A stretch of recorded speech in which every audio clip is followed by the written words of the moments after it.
Well, Gordon, in the midst of this peculiar world in which we're living at the moment, it's very good to see a familiar face and have a conversation about stationers and so on.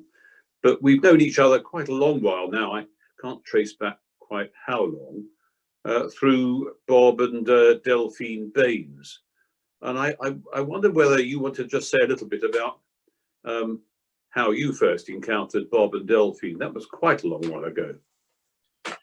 Yes, it would have been 1959. I was at my school in Yorkshire, which was Richmond School, and this was Bob's first appointment as a headmaster. He came in 1959, and it preceded immediately his headship of the Stationers' Company's school.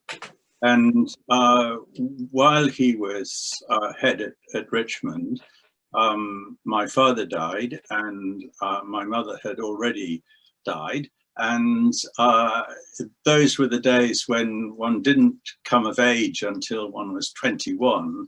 And so I actually needed guardians to keep me in check until I was 21. So because I had no obvious near relative, Bob agreed to become one of my guardians, and my local GP, Kenneth Easton, who is a great friend of my father's, became another one. So that's how it happened.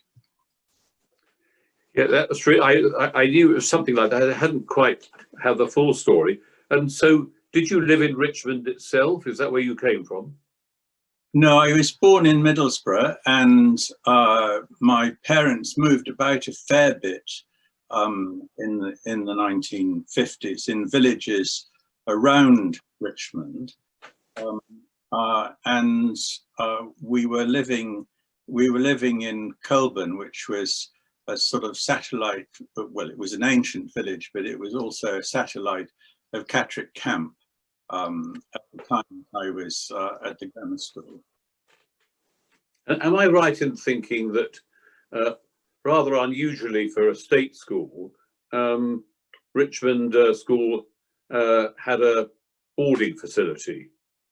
Yes, it did, because those were in some ways very remarkable, enlightened days. But of course, quite a few boys from up the Dale, up Swaledale and Arkengarthdale, who couldn't possibly have commuted daily basis down to Richmond, then boarded. And also there were a significant number of army boys boarded once their parents were posted elsewhere. And also the North Riding Constabulary kept moving its policemen around, and there were one or two from that source. So it was a tiny school overall, only 200 boys from 11 to 18, and there were only 6 boys in my 6th form, and the boarding house, which was attached to the headmaster's house, had, I should think about 20, 25 boys in it. And Richmond itself, well, I think it's a very attractive town, and it's an interesting town, isn't it? With the castle in the middle. And I see. Am I right in thinking that the castle at one point had prisoners of war billeted there? Yes, it did, and they've recently been making a sort of a tourist feature of that, because they're sort of scratch marks on the wall of people who were held there. It can't have been a very fierce incarceration. No, well, interestingly enough, well, actually, it's a bit of a burden at the moment, but I'm supposed to be trying to write a sort of guide to the barracks in Beric, which are fascinating. They were the first ever purpose-built barracks in England, and the original design for them was by Nicholas Hawksmoor. But there, they haven't got scratch marks on the wall; they've got smoke patterns on the ceiling, where the candles left their smoke, and they then drew pictures. So we really got to know each other through Bob and Delphine and their family. And Bob, of course, was a historian. Yes. Did he encourage you in historical study? Yes, he did. He was a very good man. I've been very fortunate in all my teachers, because we had a very good history master at the school before Bob came. And Bob came and he liked to keep his hand in a bit with teaching. And so we had many sort of one-to-one conversations. And of course, he was very good at prepping me for the for university entrance exams, and it made me realize that one had to broaden one's horizons and do wider reading than things that were just straightforwardly on the syllabus. And he was wonderful at that. And I gather, well, I remember him telling me that Simon Sharman, who's now become so famous as a broadcaster too, had been one of his pupils at Haberdashers when he'd been history master there. And every new book that Simon had published, he used to send Bob a copy of as a tribute to making him, to help him become so interested in history. Yes, that's right. Great story, really. So then you went on to Trinity Cambridge, which is also by coincidence where Bob also had been a student. Yes, he had. So tell me a little bit about Trinity. You obviously had some good teachers there too. Yes, indeed. Trinity, as you might imagine, coming from a very sheltered North Country background, Trinity, I have to say, was a very, very scary place on but it's a wonderful college because they didn't really press you into becoming a Trinity man. One just assumed the arrogance naturally as one got in tune with it. But I had wonderful teachers there. John Elliott taught me in my first year, and Walter Ullmann, who's a great medievalist and a refugee from Austria in the late 1930s, a judge initially, and Anil Seal, who was a bright young Indian Don.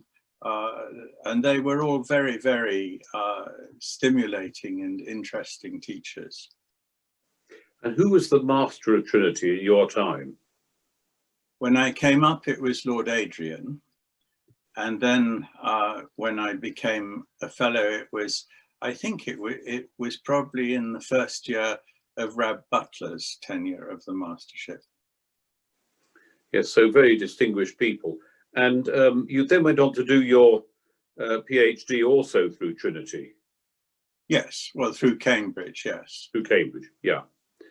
And what I had never realized until just today, really, was that your main focus of study had been the history of India in different ways. And I just wondered, how did that come to be?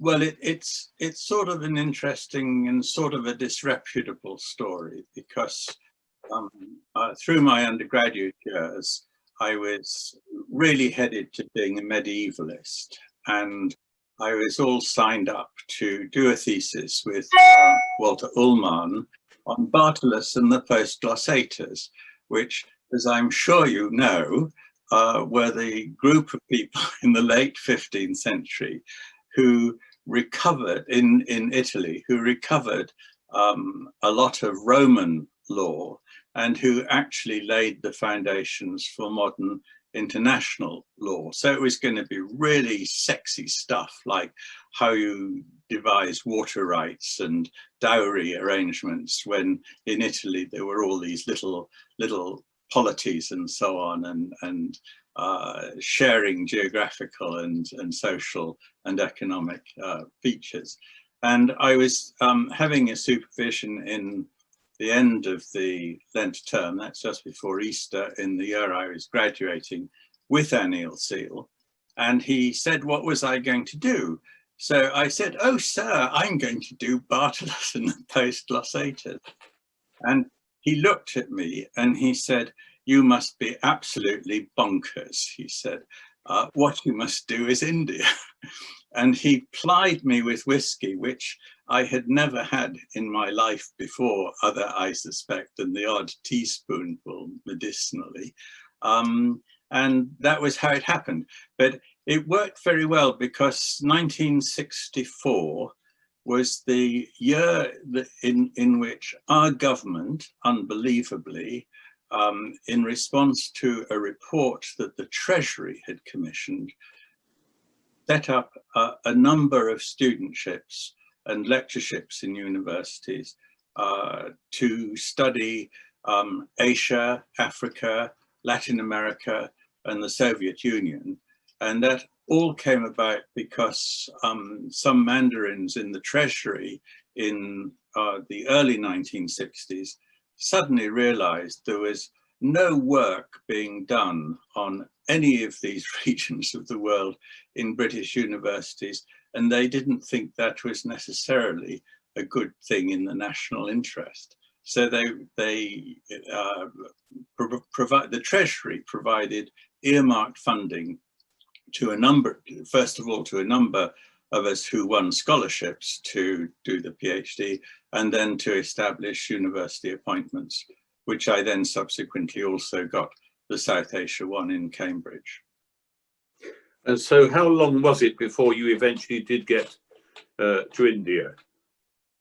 I was scheduled to get, the point of the Hayter scholarships was that they reckoned you should do your PhD in 3 years, also now unheard of, and that you would spend the second year in the country that you were studying. And the scholarships were marvelous because they were pitched at being regular Department of Education research scholarships. So it was a pretty decent, a decent grant to live off. But while you were in the country that you were studying, you were given a per diem allowance that was pitched at the rate paid to some very junior official in the diplomatic service. And one was also given additional funds to have linguistic informants, to buy books, and to make copies. Microfilm in those days was just the trendy coming in thing of documents, if you could. So I didn't spend a whole year there, but the second year was 1965-66.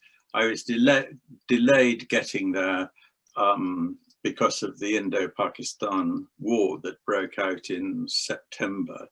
But I got there before Christmas, and on Anil Seal's powerful whip-led method of getting research students through in 3 years, I was to come back in order to compete, to write a thesis and compete for the Trinity Fellowship in the summer of '66, which is what I did. And which part of India, or did you go to various parts? I spent most of the time actually in Delhi in the National Archives and in the then very newly opened Nehru Memorial Museum and Library. But I spent quite a lot of time in Bombay and Pune, and I liked Western India enormously. And I spent about 3 weeks in Nagpur and about the same amount of time in Madras. It was one of Anil's great strengths that he was so well connected in India, and through Professor Mahalanobis, who ran the Indian Statistical Institute and was doing all the India development plans.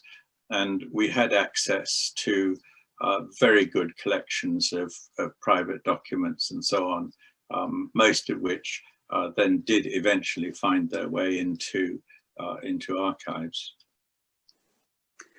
And then after that, you've sort of your submersion, as it were, in India and Asia has led to other things. You were the president for a while of the Royal Asiatic Society.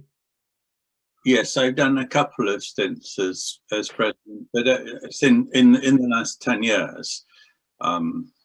It's been a sort of one of my working for my pension occupations. One of my great friends, who was the chap who got eventually got Terry Waite out of the jug in the Lebanon, is a member of the society. A chap called Franciswitz. I think he spent a lot of his time also in the Middle East, but both my sons think he's a spy, really. Of course, we'll never know. And then also you were a syndic of the University Press in Cambridge. How long did you do that for? About 30 years. Goodness me. And have you retired from that now? Oh, yes. No. I mean, one drops off the perch totally at 67. Right. In my time it did, which was, now 10 years ago. And you've published a lot yourself. I wonder, looking back, of the books you've written, which was the favourite book for you to write? Well, unlike many people, I haven't actually written very much, Stephen.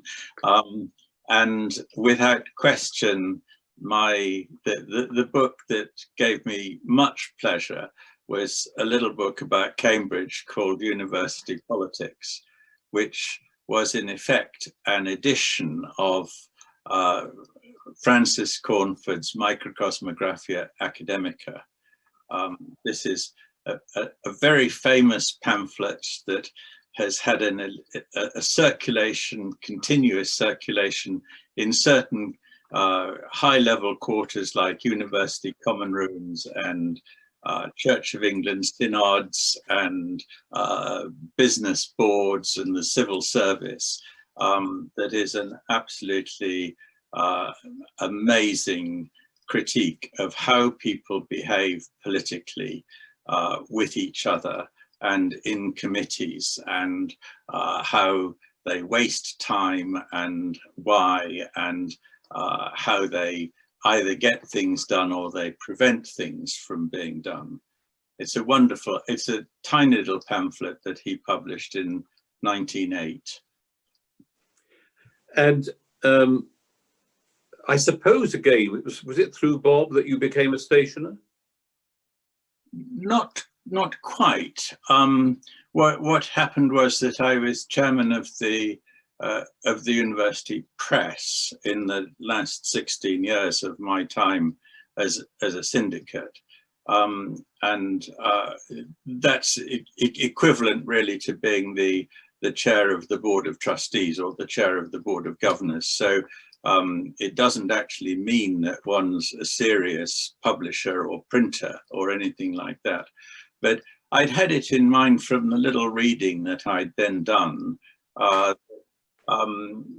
For 400 years or so, the universities of Oxford and Cambridge and the Stationers' Company had been at something of a standoff, because they were always seeming to be quarrelling about rights and how many printers there could be and apprentices and of course perpetual agonizing about intellectual property rights in Bibles and prayer books and school books and so on.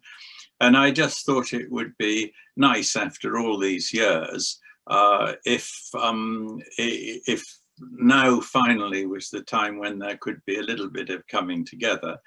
And of course the third chief executive of the press that I served with was Stephen Bourne, and he had also decided just a couple of years earlier that it was a good thing to join the Stationers. And so he encouraged me, and Bob was very keen on it, and also my friends in the university library where I was also a syndic for nearly 30 years. Some of them were stationers as well. So I sort of suddenly became aware that there was this peculiar livery company that did have interests in printing and publishing, and it extended out into archives and libraries, and I just thought the whole history of the thing was really intriguing, and that it was very nice to join. Unfortunately, for the first few years, from about whenever it was 2003 to the point of retirement after 2010, I was just so busy I didn't get to very much. But since then, I've not really got very much, but I have enjoyed honing in on the library and archive side of the company. Oh, you've given a great deal, Gordon. I'm so pleased that people persuaded you to become a stationer, and indeed that you have now had more time. Certainly, I've seen you recently do 2 or 3 things that have been so engaging. We probably ought to bring our conversation to a close, otherwise people will tell me I'm not being very disciplined. But just one last question. What are you at the moment hoping to do most in terms of the stationers? Well, I would like to, I just like to keep on with all the sort of the library, the literary evenings, the bookish things, the history things. My main preoccupation at the moment is writing up for publication the Sanders lectures, which I gave in 2010, and which are an attempt to explain the trajectory of Cambridge and its university press through the 20th century. And I can't tell you how much benefit I've received from contact with people on the Library and Archives Committee. I mean, people like Margaret Wills and Martin Woodhead and Noel Osborne and Paul Wilson, all of whom have had made it clear to me that I really needed to read very widely about printing and publishing. And of course, the wonderful Robin Myers has given me many wonderful acerbic comments about my naivety and folly. So I feel I've learned, the station has given me an opportunity to learn a lot, particularly about the 16th and 17th centuries. And what's fascinating about that, of course, is how many resonances there are with our equally revolutionary times in communications today, as there was in the 16th and 17th century with the emergence of print. That's a wonderful place, I think, to come to a conclusion. Thank you so much. There are lots and lots of things I'd like to have followed up, but just not enough time. But it's been a delight also to be talking to someone with whom I've shared a friendship, and we both shared a friendship with Bob and Delphine and their family. Thank you so much, Gordon. It's been a pleasure.